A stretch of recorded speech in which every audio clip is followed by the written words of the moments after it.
Hello viewers, આજે આપણે ધાબા સ્ટાઇલ પંજાબી દાલ મખની બનાવીશું।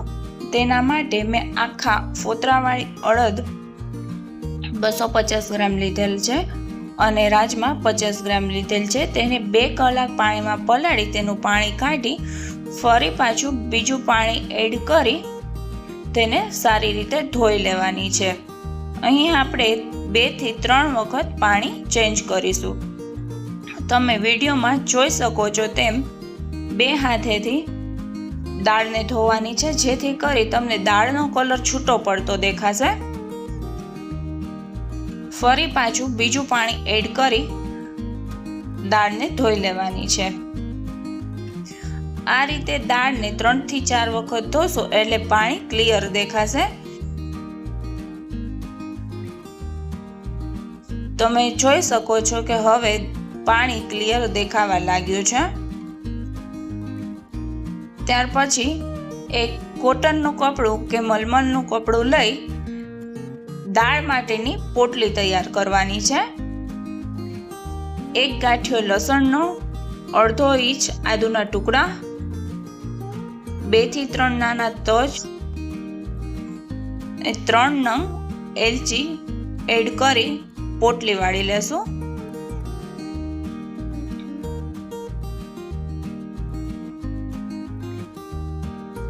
હવે અહીં મેં પિત્તળની હાંડી લીધેલી છે, તેમાં 2 લીટર પાણી એડ કરી પાણીને ગરમ થવા મૂકી દેશું। હવે પાણી ગરમ થઈ ગયું છે, ત્યારબાદ પલાળેલા રાજમા અને અડદની દાળ એડ કરી દેશું। તેમાં તૈયાર કરેલી પોટલી નાખી મિક્સ કરી લેશું। 1 ચમચી મરચું પાવડર અને સ્વાદ અનુસાર મીઠું એડ કરી મિક્સ કરી લેશું। 2 ચમચી બટર એડ કરી દેશું, જેથી કરી દાળ નીચે બેસે નહીં। અને આ દાળ તમે કુકરમાં પણ બાફી શકો છો 3 થી 4 વિસલ વગાડીને। મેં પિત્તળના હાંડીમાં બાફેલું છે, જેથી કરી દાળનો ટેસ્ટ ખૂબ જ સરસ આવે। હવે આપણે દાલ મખની સાથે લચ્છા પરાઠા બનાવવાના છે, તો દાળ બફાય એટલી જ વારમાં આપણે લચ્છા પરાઠા માટેનો લોટ બાંધી લેશું। તેના માટે દૂધ 1 ગ્લાસ અને પાણી 1 ગ્લાસ કરવા મૂકી દઈશું। મેંદો 400 ગ્રામ લીધેલો છે, તેમાં સ્વાદ અનુસાર મીઠું એડ કરી મિક્સ કરી લેશું।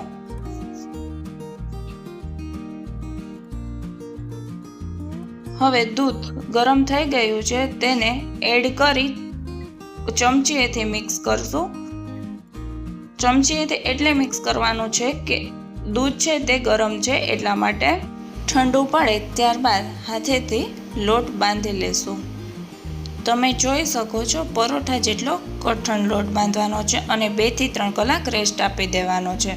થી 4 કલાક પછી તમે જોઈ શકો છો દાળ સરસ બફાઈ ગઈ છે। હવે આપણે તેના માટે એક વઘાર તૈયાર કરવાનો છે। તેના માટે મેં અહીં પિત્તળની તપેલી લીધેલી છે, તેમાં 2 ચમચી તેલ અને 2 ચમચી બટર એડ કરી દેવાનું છે।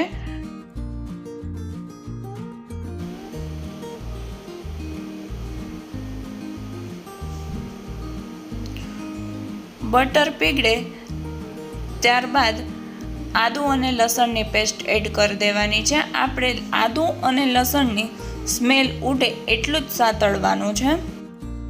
આદુ અને લસણની પેસ્ટ સતળાઈ ગઈ છે, ત્યાર પછી તેમાં 2 ચમચી લાલ મરચું પાવડર એડ કરી દેશું અને મિક્સ કરી લેશું।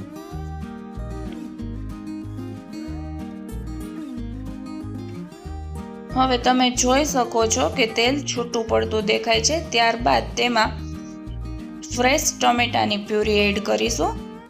અહીં મેં ટમેટા 3 નંગ લીધેલા છે। ત્યાર પછી કસૂરી મેથી એડ કરી દઈશું। દાલ મખનીમાં કસૂરી મેથી એડ કરવી ખૂબ જ જરૂરી છે। દાળ માટે વઘાર તૈયાર છે। હવે તમે જોઈ શકો છો દાળનો કલર ખૂબ જ સરસ આવી ગયો છે। તેમાંથી આપણે જે તૈયાર કરેલી પોટલી હતી તે નીકાળી દેશું.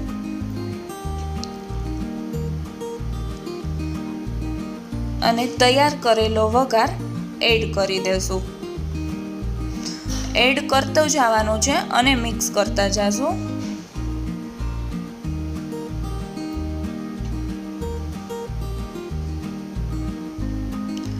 દાળને તમે જેમ ઉકાળશો તેમ દાળ ઘટ બનશે, કેમ કે અડદની દાળમાં સ્ટાર્ચનું પ્રમાણ ખૂબ જ વધુ હોય છે.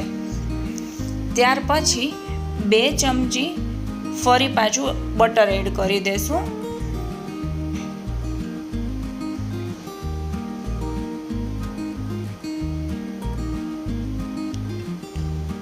અને ફ્રેશ ક્રીમ એડ કરી દેશું.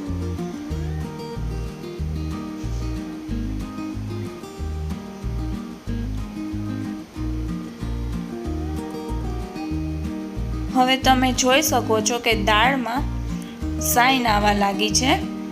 અને હવે આ દાળને અડધીથી પોણી કલાક ઉકાળવા મૂકી દેવાની છે.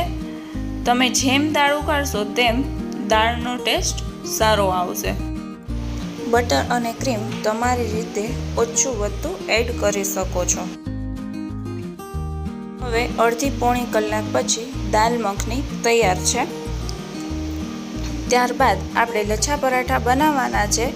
જે પરોઠા માટેનો લોટ બનાવ્યો હતો તેમાંથી એક લુવો લઈ આ રીતે મોટી રોટલી વણી લેવાની છે.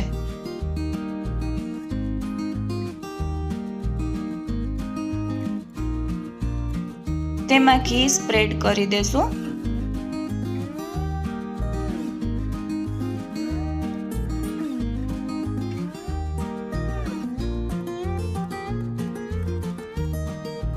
અને વિડીયોમાં જોઈ શકો છો તેમ મેંદો સ્પ્રિંકલ કરી લેવાનો છે.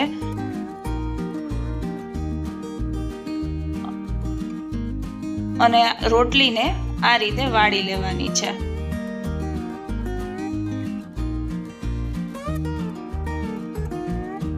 હવે રોટલી વણાઈ ગઈ છે, તેને આ રીતે રાઉન્ડ કરી લેવાની છે.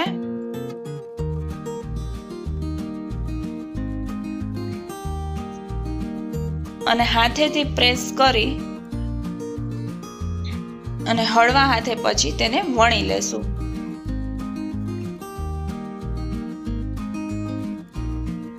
હવે લચ્છા પરાઠા વણાઈને તૈયાર છે. અહીં મેં ઇલેક્ટ્રિક તંદૂર લીધેલી છે. જો તમારી પાસે ના હોય તો તમે તવા પર પણ પરાઠાને શેકી શકો છો. હવે આપણા લચ્છા પરાઠા શેકાઈને તૈયાર છે.